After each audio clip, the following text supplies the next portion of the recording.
Ciao a tutti! Oggi insieme realizzeremo una rosa in modo semplice ma di effetto, con la pasta di zucchero, l'Apet, precisamente la Daisy. Siete pronti? Prima di iniziare voglio farvi vedere più da vicino cosa andremo a realizzare. Quindi prendete la pasta di zucchero Daisy, coloratela con una goccia di rosa in gel. Io ho utilizzato veramente poco colorante per rendere la pasta di zucchero di questo rosa molto tenue. Ho steso poi il tutto di uno spessore di circa 1 millimetro. Ho preso 3 stampini a forma di goccia, fatti apposta per i petali, di 3 dimensioni, uno più piccolo, uno medio e uno grande. Con quello piccolo ho realizzato 5 goccioline, quindi 5 petali, con quello medio ne ho realizzate 15, con quello grande 10. Poi ovviamente dipenderà dalla grandezza che vorrete, il numero dipenderà dalla grandezza che vorrete conferire alla vostra rosa. Io per realizzare una rosa medio grande ne ho realizzato un totale di, se la matematica non è un'opinione, 30 petali. Cercherò di raggiungere il numero di 30 petali tutti in una sola mandata, ma nel caso ovviamente in cui non riuscissi dovete ristendere la pasta di zucchero sempre di uno spessore di circa 1 millimetro e formare tutti i vostri petalini fino al numero appunto desiderato.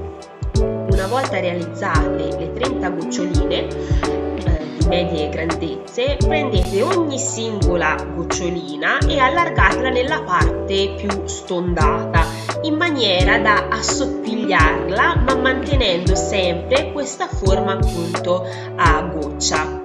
Faccio questo per diciamo assottigliare in una prima fase questo petalo, poi lo andremo a rischiacciare, quindi riassottigliare con il ball tool, ma questa diciamo è una tecnica che probabilmente mi sono inventata io, però mi aiuta tanto a rendere ancora più sottile il petalo. Poi ovviamente ripasseremo con il ball tool. Questa pasta di zucchero, la Daisy, permette di fare questo, infatti permette al petalo di arrivare veramente a degli spessori molto sottili e quindi conferire alla rosa un effetto ancora più realistico. Continuerò a schiacciare tutti e 30 i petali, prima con il mattarello e poi con il ball tool. Mi raccomando, mantenendo sempre questa forma a goccia. Assottigliate dunque con il ball tool e la spugnetta per i fiori di zucchero la parte circolare della goccia, quindi la parte tondeggiante, in modo da assottigliarla il più possibile. La pasta Daisy permette di fare questo senza appunto che si rompa, quindi in maniera comunque delicata cercate di trascinare il ball tool e assottigliare molto bene la parte tondeggiante della goccia. Vedrete che con la pasta di zucchero Daisy non avrete nessun tipo di problema. Assottigliate dunque tutti e 30 i petali e a questo punto, qualora aveste un venatore, conferite questa forma, questa venatura ad ogni singola goccia, altrimenti qualora ovviamente non ce lo aveste potete lasciare anche i petali lisci. Ovviamente con il venatore verrà un effetto più realistico, quindi qualora utilizzaste il venatore schiacciate ogni singolo petalo dentro il venatore stesso. Proseguite dunque allo stesso modo con tutti e 30 i petali. Prendete una quantità di pasta di zucchero Daisy dello stesso colore dei petali e formate prima una pallina e poi da questa ricavate una goccia. Questo sarà il supporto, la base, dove andremo poi a creare la rosa, quindi dove poi andremo a appoggiare tutti i petali. Partiamo realizzando la rosa con i petali più piccoli, quindi prendete il primo petalo, bagnate leggermente la punta della goccia tridimensionale su cui poi appoggerete il petalo e sollevandolo di circa 2 mm, 3 mm dalla punta della goccia tridimensionale, avvolgetelo tutti intorno alla estremità della goccia. A questo punto prendete un secondo petalo e posizionatelo nella chiusura, quindi sopra la chiusura del primo petalino, vedete, in questo modo, uno di fronte all'altro. Proseguite con il terzo, quarto e quinto petalo in questo modo. Il terzo lo applicate a caso dove volete. Il quarto praticamente sovrasterà metà del terzo petalo. Il quinto invece sovrasterà metà del quarto e metà del terzo petalo, quindi otterrete così 3 petali che vi faranno il giro completo del bocciolo, praticamente, per intendersi. Comunque non vi preoccupate, sarà più semplice man mano che andremo a costruire l'intera rosa.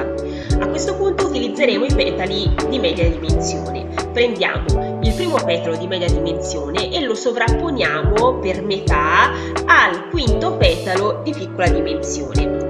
E proseguite così, nello stesso modo, quindi il secondo petalo di media dimensione andrà per metà a sovrapporre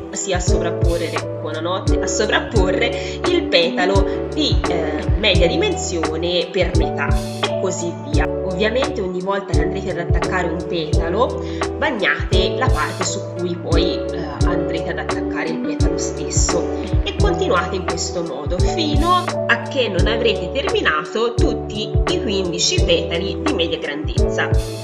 Quando posiziono i miei petali, quindi ogni giro di petali, che sono più o meno che ogni giro contiene circa 5 petali, hanno la stessa altezza, però rispetto al giro precedente di petali io li sollevo di 1 mm o 2 mm, solitamente 1 mm.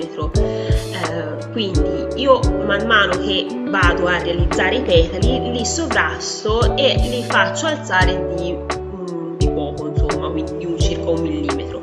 Quando poi però andrò ad attaccare sempre allo stesso modo quelli di una grandezza, quelli più grandi, non cercherò più di innalzarli di 1 mm rispetto al giro precedente di petali, ma li metterò i primi 5 petali grandi al di sotto di qualche millimetro rispetto all'ultima fila dei petali di medie dimensioni e gli altri 5 altri 3 o 4 millimetri, 3, insomma, vedete voi poi a seconda della dimensione che vi prende la rosa, al di sotto dei primi 5 grandi.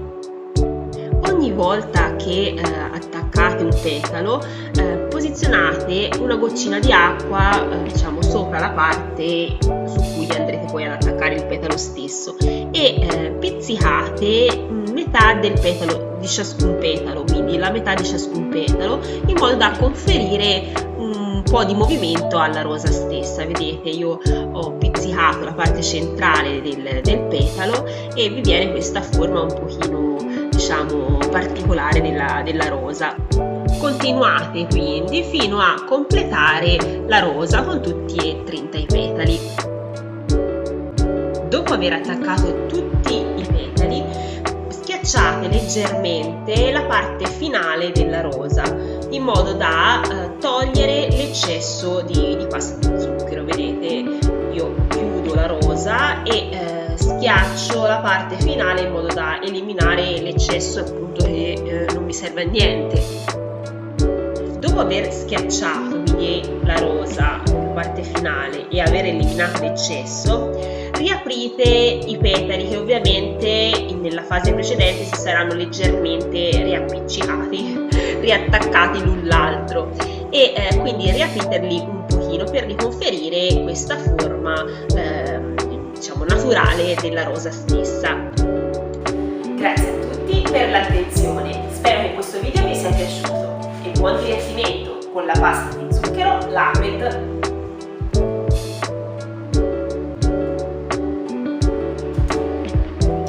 Grazie a tutti per l'attenzione, spero che questo video vi sia piaciuto.